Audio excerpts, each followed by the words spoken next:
dinobatkan sebagai media sosial yang paling sering digunakan untuk melakukan perundungan atau bullying secara online.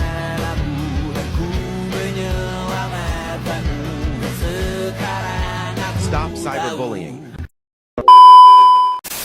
Hai, Assalamualaikum warahmatullahi wabarakatuh. Halo semuanya, selamat datang di podcast BBS Bincang-Bincang Santai.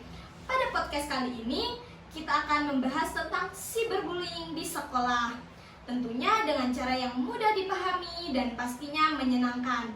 Saya Selvia Surura, bisa dipanggil Selvia, yang akan menjadi host pada episode kali ini. Pada hari ini, saya enggak sendirian saja. Sudah mengundang bintang tamu yang sangat spesial pada hari ini. Bisa nebak gak siapa? Nah, bener banget. Bintang tamu kita pada hari ini, Kak Evi Aina. Begitu kita sambut saja bintang tamu kita pada hari ini. Halo Kak. Halo. Gimana kabarnya Kak pada hari ini? Alhamdulillah baik, dan halo semuanya. Terima kasih nih buat Kak Selvia Surura sudah mengundang saya.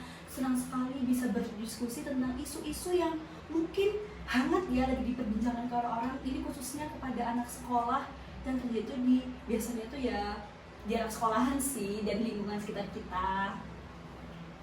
Nah, sekarang kan banyak kasus nih tentang cyberbullying, khususnya tuh di sekolah. Sebenarnya apa sih cyberbullying itu Kak? Nah, cyberbullying itu sendiri itu adalah tindakan menghina, mengancam, mempermalukan, menyebar fitnah, atau mengintimidasi seseorang melalui media digital. Nah, itu kan banyak tuh sekarang media digital, contohnya kayak WhatsApp, Instagram, TikTok, Facebook, dan bahkan cyberbullying itu sudah ini loh kayak beredar di game online gitu loh orangnya, dan dampaknya itu tidak kalah serius dengan kasus-kasus yang perundungan itu secara langsung. Nah, banyak orang menganggap komentar itu di media sosial itu hanya candaan.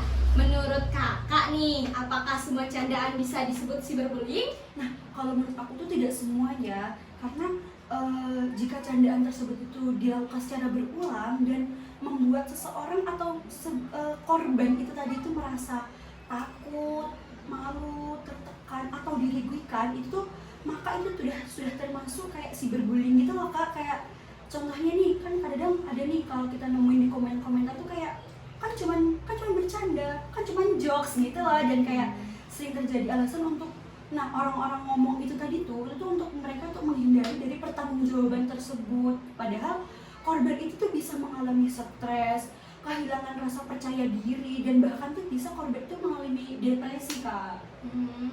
Wah, berarti dampaknya cukup berat ya.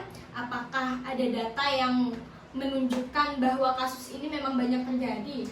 Nah, kalau menurut yang saya baca itu ada beberapa kayak di UNICEF itu sekitar 1/3 anak muda dari berbagai negara itu pernah menjadi korban cyberbullying tersebut. Sementara di Indonesia itu dari KPAI itu juga mencatat bahwa kasus perundungan itu termasuk yang terjadi melalui media digital dan masih sering dilaporkan nih setiap tahunnya. Bahkan setiap tahunnya itu meningkat, artinya kasus cyberbullying itu sendiri itu bukan masalah yang sepele gitu loh. Nah, sekarang kita masuk ke pertanyaan utama nih Kak. Menurut kakak, siapa yang sebenarnya yang bertanggung jawab terhadap cyberbullying di sekolah? Nah, kalau menurut saya nih, tanggung jawabnya itu ada pada banyak pihak ya. Yang pertama itu pelaku harus bertanggung jawab atas perbuatan yang dia buat, dan yang kedua, sekolah itu kalau bisa menciptakan lingkungan yang aman, memberikan edukasi kepada para siswanya gimana sih cara beretika dalam menggunakan media sosial itu dengan baik gitu. Terus tuh dan menindak kasus itu dengan adil. Jadi jangan mentang-mentang yang ngelakuin cyberbullying itu anak pejabat nih atau anak apa terus dilindungi, terus mentang-mentang anak kepala sekolah, anak guru disembunyikan, itu jangan. Dan yang ketiga itu tuh kayak orang tua itu lebih mengawasi penggunaan media sosial pada anak. Jadi kalau bisa anak-anak di bawah umur itu mohon kayak boleh bermain media sosial, tapi seharusnya itu lebih dibatasin gitu, dan membangun komunikasi yang terbuka kepada orang tua. Jadi kalau misalkan seolah-olah kita ada nih tanda-tanda kita bakal di ini sama teman kita, lebih baik kita ngomong ke guru atau ke orang tua kita. Dan terakhir, teman-teman sebaya juga tuh punya peran untuk tidak ikut menyebarkan konten yang menghina. Jadi tuh kalau misalkan ada teman kita nyebarin aib teman kita nih yang lain, dan kita sebagai temennya jangan malah ikut-ikutan nyebar. Kalau bisa kita ngomongin ke teman yang nyebar itu jangan disebar, ini bakal kasihan kepada dampak si korbannya, dan berani melaporkan jika melihat perundungan tersebut, Kak. Itu tuh bisa dilaporkan ke kepala sekolah langsung kalau terjadi di sekolah, dan ataupun bisa melapor ke orang tua si korban langsung, Kak. Berarti kita semua punya peran ya, bukan hanya guru. Iya, benar sekali. Jadi cyberbullying ini tidak akan berhenti kalau semua orang tuh hanya menjadi penonton. Jadi itu yang saya sampaikan tadi, kalau misalkan temannya ada yang jadi korban nih, jadi kita tuh bisa menolong temannya. Kalau misalkan kita nggak enak nih, kayak kita udah tahu aib dia nih, tahu aib si A, jadi kan kita kalau ngomong si A, takutnya si A jadi tambah malu nih kan kayaknya. Nah, jadi itu kita bisa melapor ke, sekarang kan ada kayak perlindungan anak ataupun ke guru. Kalau misalkan takut ke guru pun bisa ke orang tuanya langsung gitu, Kak. Misal nih Kak, kalau ada teman saya yang menjadi korban cyberbullying, apa sih sebaiknya saya lakukan? Dan yang pertama nih, kita jangan membalas dengan kata-kata yang kasar, atau lebih kayak kamu misalkan kamu bikin konten tertentu terus disebarin sama teman kamu jangan kayak membalik langsung kayak aku punya aib dia, mau iniin, mau balas dendam, itu jangan. Dan simpan bukti seperti tangkapan layar. Misalkan aib kamu disebarin ke media sosial, terus sebaiknya itu kayak untuk jaga-jaga nih, kamu bisa rekam layar ataupun bisa menyimpan bukti yang lainnya. Dan memblokir akun memblokir akun pelaku itu jika perlu. Jadi kalau misalkan kamu udah takut nih, kan pasti dia ngancem ini itu, mendingan kamu blokir aja supaya berhenti gitu, atau laporkan guru kepada orang tua yang sudah saya sampaikan tadi, dan memberikan dukungan kepada korban agar tidak sendirian. Jadi korban bullying itu tadi tuh seri bullying itu jangan nih dibiarkan dia sendiri, dia diem.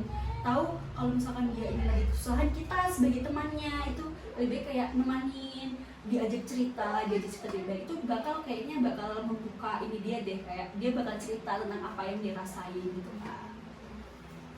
Menurut Kakak Evi nih, bagaimana sih cara kita mencegah cyberbullying yang di lingkungan sekolah itu?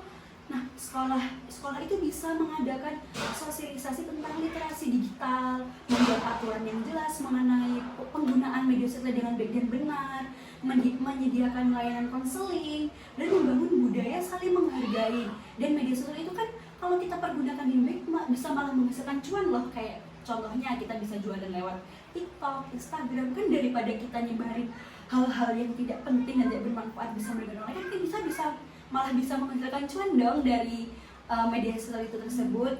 Dan selain itu juga, siswa juga harus lebih bijak sebelum mengunggah atau mengomentari sesuatu di internet. Contohnya kalau misalkan kita tahu video teman kita di ini, jangan malah kita ikut-ikutan kayak ini gini, kita jangan malah gitu. Kalau bisa kita hindarin. Dan ingat ya, jejak digital itu sulit untuk dihapus kalau untuk kedepannya gitu. Nah, nggak sampai percakapan kita udah sampai di akhir nih. Sebelum kita tutup, apakah ada pesan untuk teman-teman yang sedang mendengarkan podcast ini, Kak?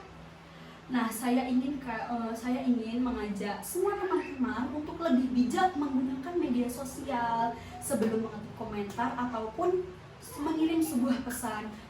Pikirkan dulu, apakah kata-kata kita itu menyakiti orang lain atau tidak. Mungkin kita itu kayak contohnya tadi kan cuma bercanda. Emang kalau misalkan kita nggak ngerasain itu cuma hal-hal kata-kata biasa ya, Kak ya. Tapi kalau misalkan kita lagi jadi korbannya, itu bakal merusak mental banget sih menurut saya. Dan jangan menggunakan media sosial itu menyebarkan hal-hal yang tidak berguna dan bisa menggunakan kebencian orang gitu loh. Lebih baik kita menggunakan media sosial itu, ya itu tadi, bisa menghasilkan cuan, kita bisa jadi konten kreator yang berpendidikan atau yang apa gitu Kak.